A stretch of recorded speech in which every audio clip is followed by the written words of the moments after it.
মাসালা বলার ক্ষেত্রে কথা বলার অধিকার থাকবে আলেমদের। আপনি পুলিশ হিসাবে আপনি তো বলতে পারেন না মাসালা আমি কোনটা বলবো কোনটা বলবো না, কোনটা সঠিক কোনটা বেঠিক, এটা তো আপনার বলার বিষয় না, তো আলেমরা বলতে পারে। তো উনি খেপে গেলেন এবং সবার সামনে যাচ্ছে তা আচরণ করলেন।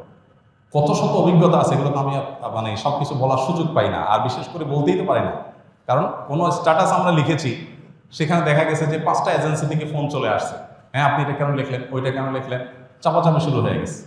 আমাদের ফাউন্ডেশনের সমস্ত হিসাব নিকাশ পুঙ্খানুপুঙ্খভাবে রাখার পর সেটা আবার আমরা ভালো অডিট ফার্মের মাধ্যমে অডিট করে একেবারে এমনভাবে রাখি যে তিল তিল করে আমরা হিসাব ফেসবুকে পর্যন্ত দিয়ে দিই, কোনটা কত দিকিনি সেটা পর্যন্ত আমরা দিয়ে দিই।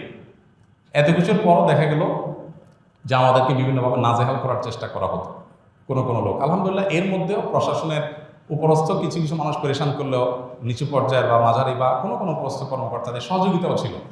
তাদের সহায়তা না থাকলে এতদূর আমরা আসতে পারতাম।